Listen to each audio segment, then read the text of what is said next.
The Cuca, part alligator and part witch, stalks the moonlit depths of Brazil's Atlantic forest. In the Brazilian countryside, where the Atlantic forest breathes with the humid perfume of earth and wild orchids, the night carries stories as thick as the mist that weaves between ancient trees. Among the tales passed down by candlelight and crackling fire, none chills the soul quite like that of the Cuca. More than a simple bedtime warning, her legend grows from the deep fears and quiet wisdom of generations, woven into the lullabies sung by anxious mothers, whispered at dusk by elders whose eyes remember 1,000 shadows. They say the Cuca is no mere specter. She is a cunning witch, with the leathery snout and glassy stare of an alligator, her scales shifting with the colors of moonlight and moss. She slips through the tangled undergrowth when children ignore their parents, when laughter grows too wild past nightfall, when disobedience flickers in the hearts of the young. For centuries, children have shivered at the thought of her claws scraping against wooden shutters, her hiss curling beneath doors, promising that the wicked and the willful will vanish before dawn. Yet, for all her horror, the Cuca is more than a monster. She is a lesson, carved from the heart of Brazil's forests, teaching that courage and kindness may bloom even in darkness. To understand her is to journey into the tangled roots of fear and folklore, where every shadow holds a secret, and every secret holds a chance for redemption. Whispers at dusk. The children of Vila das Águas. Vila das Águas was a cluster of modest wooden homes perched at the edge of the Atlantic forest, where the trees pressed so close they seemed to listen in on every human secret. Chickens clucked in dusty yards, smoke from cooking fires curled lazily into the sky, and children's laughter echoed through the winding dirt paths.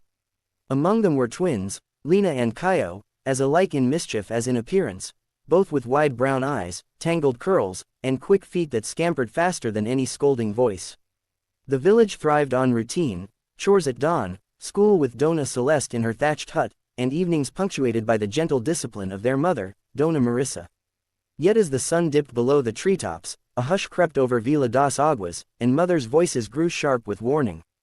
Vinham logo, come home now, or the Cuca will take you. Lina and Caio, lost in the dense forest, sensed the chilling presence of the Cuca watching from the shadows. The legend was ever present, stitched into the very air. Dona Marissa would sing softly to the twins as they drifted to sleep, her lullabies laced with caution, Nana name, que a Cuca vem pegar. Sometimes, Lina would ask, voice trembling more from curiosity than fear, Mame, is the Cuca real? Dona Marissa would tuck them close, her face shadowed by firelight. The forest is deep and old, she'd reply. Some things live there that we don't understand. Best not to tempt fate. One humid afternoon, when the twins' chores were done and the forest called with promises of adventure, Lina convinced Caio to slip away for just a little while. We'll be back before sunset, she said, certain. We'll find the blue morpho butterflies by the creek. Their mother's warnings drifted from memory as their laughter faded into the trees. The world inside the forest was wilder, richer, giant ferns towered overhead, and roots twisted beneath their bare feet. The creek bubbled with clear water and darting fish. It was only when a strange hush fell that Lina's heart stuttered. The air felt colder, the shadows longer. Suddenly, Caio pointed to a shape in the undergrowth, a nest of reeds disturbed, scales glinting in the last rays of sun. Something slithered just out of sight. A low, guttural hiss curled through the stillness. Lina grabbed her brother's hand, but the way home was already lost in a tangle of roots and creeping vines. Fear pressed in, heavy as the coming night. They ran, branches clawing at their arms, until they stumbled upon an ancient stone well choked with moss. Here, the forest felt older, thicker, every sound magnified by dread. Lina peered into the gloom and, for a heartbeat, saw two yellow eyes watching from beneath the water's surface. The children clung to each other, breathless. The stories of the Cuca no longer felt like mere threats but warnings carried on the wind. Night was falling fast, and with it, the promise that something old and hungry hunted beneath the canopy. The Cuca's lair, shadows, bargains, and secrets. As the first stars appeared, Lina and Caio's panic grew. Every snap of a twig sounded like claws on bark. The forest seemed to breathe around them, alive, watchful. When they dared to move, they stumbled into a clearing suffused with eerie green light. In the center loomed a crooked hut built from twisted branches and alligator bones, draped in hanging moss. The air buzzed with a strange, almost metallic scent. The twins froze. Something ancient and powerful lived here. Then, from behind a curtain of vines, the Cuca emerged. She was taller than any woman, hunched and draped in rags that shifted like shadows. Her skin shimmered with scales that caught the moonlight, and her head was unmistakably that of an alligator, long snout, jagged teeth, and eyes that burned yellow and unblinking. Inside the Cuca's eerie bone and moss hut, Lena clutches the magical egg while the alligator witch watches with hungry eyes. She spoke in a rasping voice that echoed from the swampy ground. "Ah, what have we here? Naughty little children, wandering where you shouldn't be." Her laughter was a low growl, and her claws gleamed as she beckoned them forward. Lena tried to shield Kaio, standing firm though her knees shook. "We're sorry," she whispered. "We just wanted to see the butterflies." The Cuca circled them slowly, tail swishing. "Curiosity is a dangerous thing in these woods. Didn't your mother warn you?" She stooped, staring into Lena's eyes. "But perhaps you can be useful before I decide what to do with you." She explained that her powers were bound by rules older than the trees themselves. She could not cross running water, nor could she harm those who showed true courage or kindness. Yet her hunger for disobedient children was legendary. She claimed it was not out of malice but necessity. "The world must be kept in balance," she hissed. "Disobedience brings chaos. I am the shadow that follows mischief." Lena's mind raced. She remembered stories, how some children escaped the Cuca through wit and bravery. With trembling voice, she offered a bargain. "If we help you find something you've lost, will you let us go?" The Cuca's eyes narrowed. "What could you possibly find for me?" The twins recalled old tales of a magical egg hidden deep within the forest, said to grant wishes or restore power to whoever possessed it. Rumor claimed the Cuca once owned such an egg, but it was stolen by a clever armadillo years ago. If they could retrieve it, perhaps she would spare them.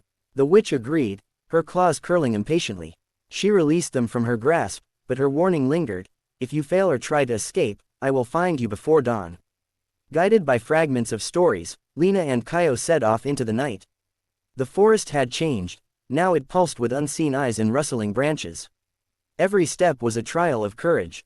They followed a path of bioluminescent mushrooms, crossed a narrow log bridge over a black stream, and solved riddles posed by talking frogs and a grumpy owl who guarded a fork in the trail.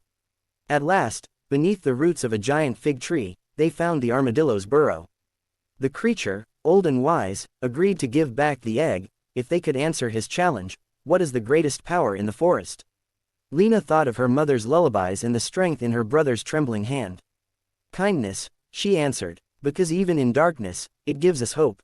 The armadillo smiled, revealing the shimmering egg. "You have answered well. Take this and remember, bravery and kindness are stronger than fear." Clutching the egg, the twins hurried back to the Cuca's lair, hearts pounding. Dawn's redemption. Breaking the curse of the Cuca. The journey back was fraught with fear and fatigue. Lena's arms ached as she held the glowing egg close, and Kaio's legs trembled with every step. The forest felt even more alive than before. Branches swayed though no wind blew, shadows lengthened with each hurried breath. Somewhere behind them, the Cuca's presence lingered, palpable in every rustle and hiss. Yet, with the magical egg lighting their path, the children pressed on. At dawn's first light, Lena and Kaio watch in awe as the Cuca's monstrous form fades, revealing a gentle guardian. When they returned to the clearing, dawn was just beginning to warm the horizon. The Cuca awaited them by her hut, her silhouette stark against the pale glow. Her eyes widened at the sight of the egg, and for a fleeting moment, her monstrous features softened. "You found it," she rasped, voice almost wistful. Lena held out the egg. "You promised to let us go if we returned it." The Cuca took the egg gently, claws surprisingly careful. As she cradled it, something extraordinary happened. The scales on her arms shimmered and shifted, softening into smoother skin. Her hunched back straightened. She let out a long, shuddering breath, and her eyes lost some of their predatory gleam. She explained, her voice less guttural now, that she had not always been a monster. Long ago, before greed and bitterness twisted her spirit, she was a guardian of the forest, protecting children and creatures alike. The loss of the egg, a symbol of trust, had cursed her, binding her to the shadows and making her a thing of fear. Only an act of true courage and kindness could restore what was lost. The twins listened in awe as the Cuca's story spilled forth. She spoke of how legends could shape a soul, how fear could trap both the hunted and the hunter. "You have shown more bravery than many grown folk," she said quietly. "Your kindness has freed me." With sunrise peeking through the trees, the Cuca's transformation completed. She was no longer the terrifying alligator witch but an old woman with deep-set, wise eyes and a gentle smile. She gave Lena and Kaio a blessing. May you always walk in the light, even when shadows beckon."